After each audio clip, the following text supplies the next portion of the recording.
These windowsills used to be cheap pine. Nobody really noticed them. And honestly, that's kind of the point. But what if something that small could still carry a story?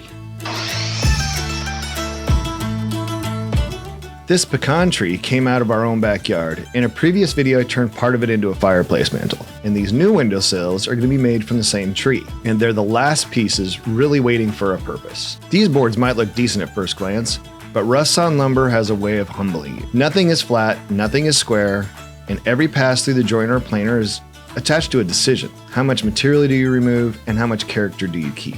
All right, well, I don't know if you can see this. We're hovering just a little over 0, and that's in the shop. And please bear in mind, I'll use this excuse a couple more times. This is from a guy that doesn't know how to sawmill or run a mill. So I made mistakes in the rough milling process. It's okay. None of this wood was really ever intended to be anything more than a laboratory experiment anyway. I need to replace some windowsills that are just kind of an older pine. The pecan, I've got length all day long, but I don't have the width. As you can see, there's wane down there, so I can't use that. But that's 112, that's 112. Their thickness is all over the place. So the question is, can I mill bad boards into good dimensional lumber? We'll see.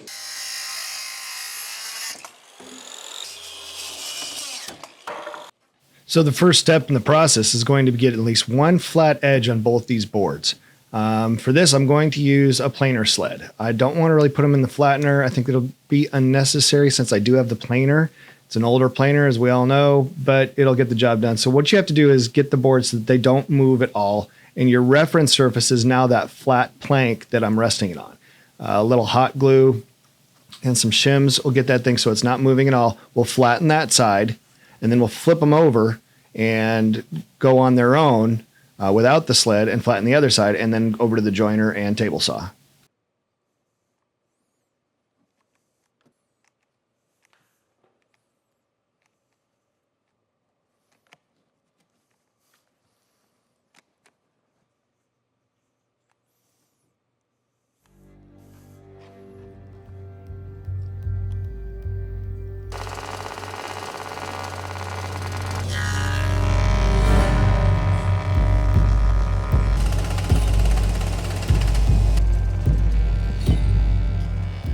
This is the moment where you realize these are either going to be really nice windowsills or really expensive firewood.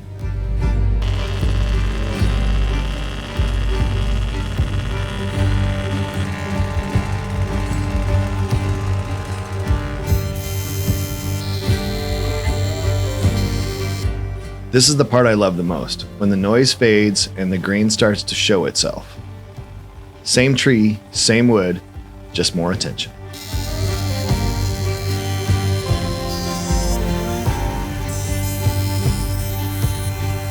Well, that went probably as good as I could expect given that planer. I got one little chunk of tear out here, and you'd be hard pressed to say that they're of equal length or thickness, but they're pretty close. This one's got a little more than this one. This one's obviously got a big problem here. One thing I'll note, these are independent pieces. I'm not gluing these together or anything. Like, these are two separate windowsills.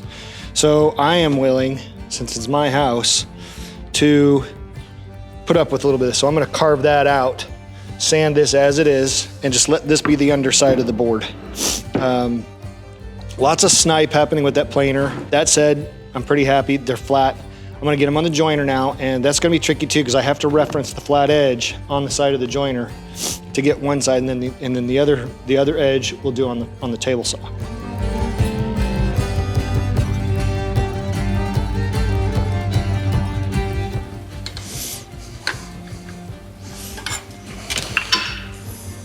Yeah, baby. Here again, you're trying to get one flat edge that is referenced by the flat side that you just put off the planer. Not the easiest thing to do, but a decent joiner, which I think I have here, got me a nice flat edge that works up and squares perfectly to that flat side, actually both the flat sides. And now that I have that flat edge, I can go over to the table saw and replicate or reference that flat edge for another flat edge on the other side, and it's perfect. It's right at the exact dimension I want, which is just a hair over 7 inches. Do I want to leave that in there? I think I do. We're gonna cut the very end of that off. I still consider this part of the rough cut, so I'm leaving just maybe an 1/8 to sometimes 1/4 of an inch extra material on all edges, just to make sure I've got a little something to play with. And if there's mistakes or sanding to be made, then I can do those and not risk jeopardizing the final cut. By golly, I think we did it, kids.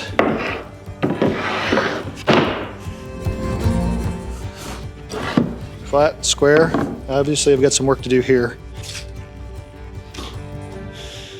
Both 7 and a heavy 1/16 over.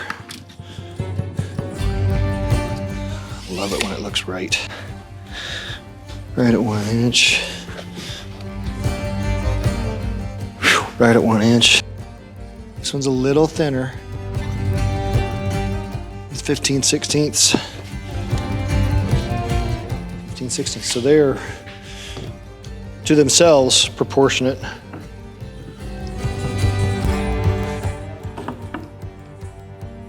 That's pretty good.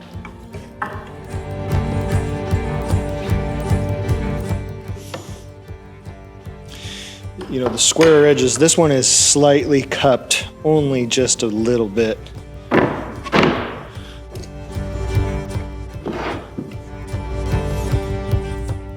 But you can tell where you use the really good tools versus the older, less qualifiable tools.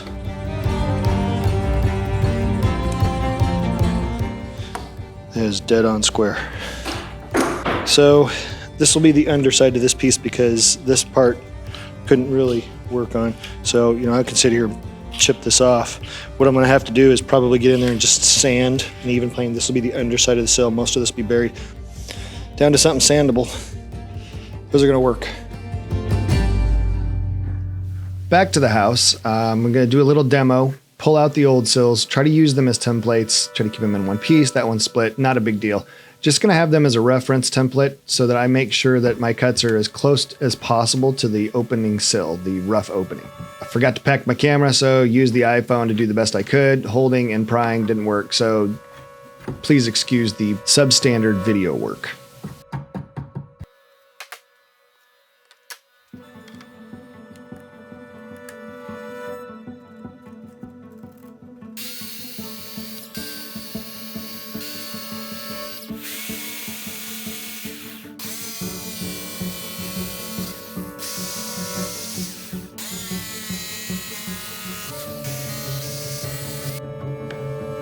In here, I decided to do the underside with a 1/2 inch chamfer and the top side with a 3/8 inch roundover, just to give this thing a little more elegance.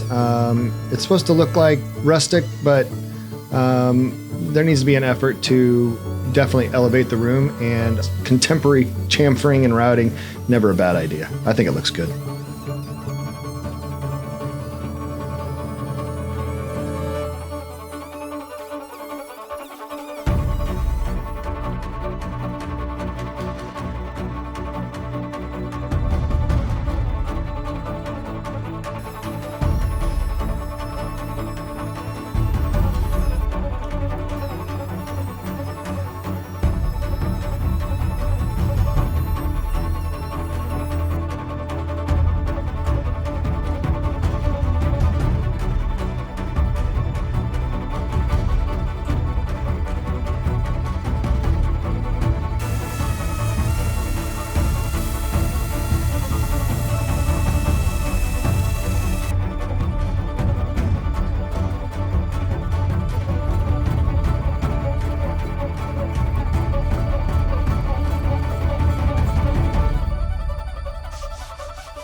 mounting these sills to the current window frame, I want to make sure I get them really tight and secure. So I am going to do screws from the top in and basically plug them with white oak dowels.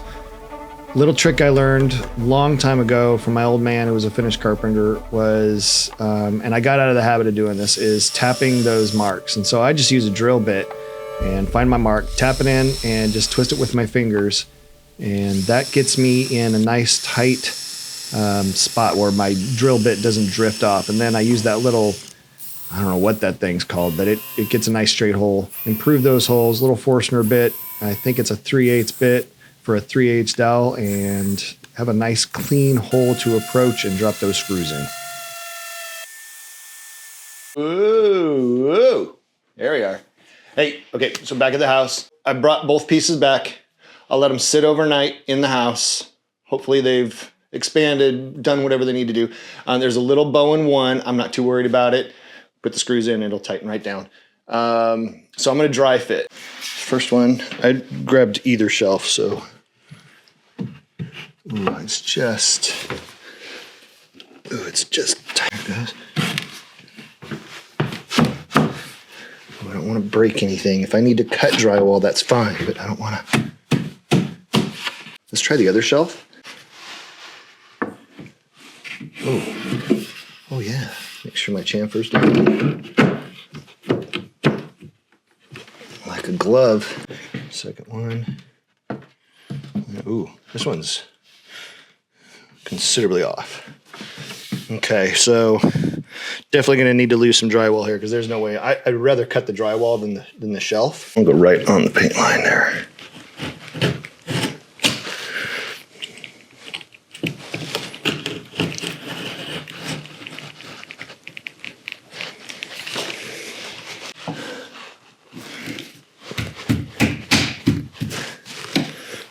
Ooh, right there is wood. There we go. That's what we're looking for.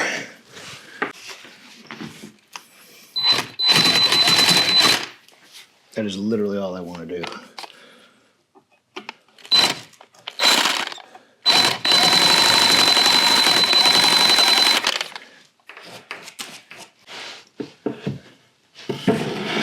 Look at that.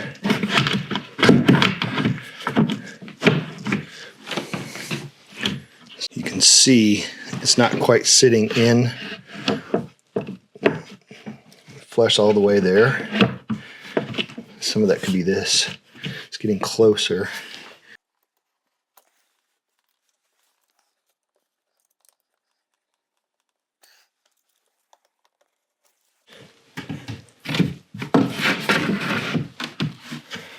It's almost like it's bowed here. That's a better fit there. Oh, that is quite a big difference. I can make up that difference. Nothing like some good painter's caulk. So. And this is where your finished carpentry skills come in.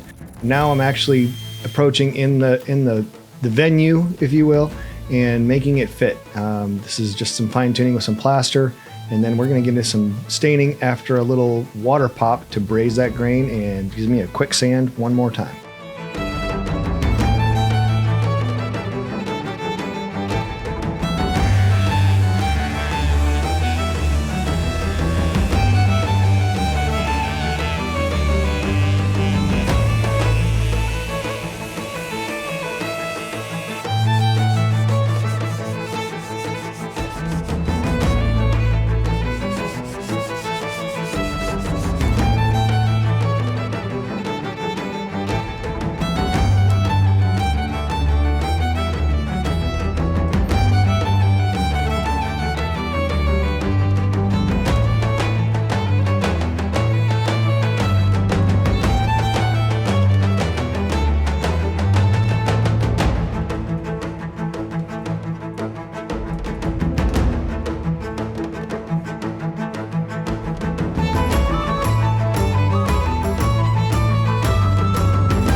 like a glove.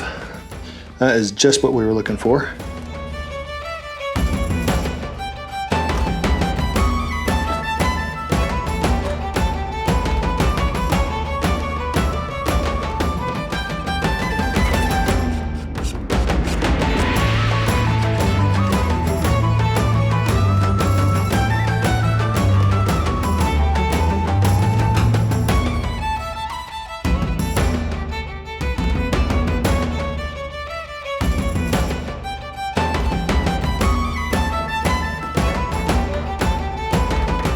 So I'm gonna take a real quick second. If any of you are watching this, please give me a like on the video.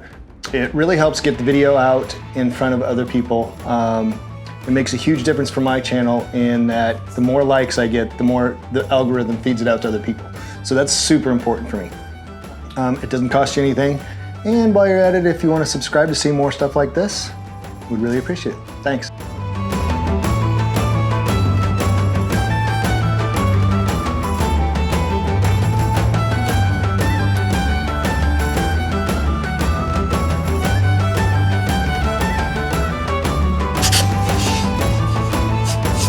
That's pretty tight.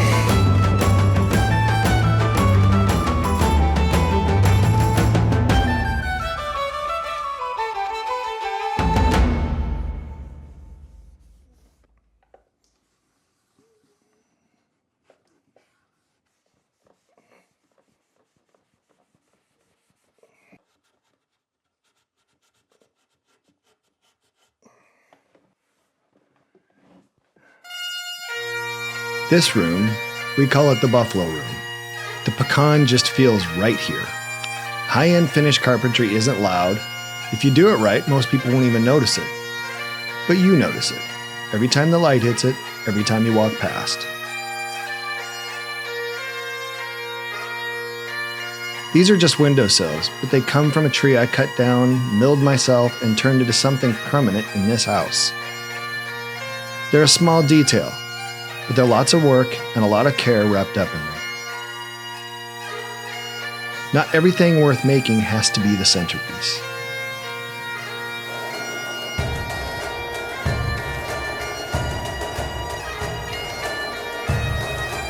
Cheers. I'll see you next time.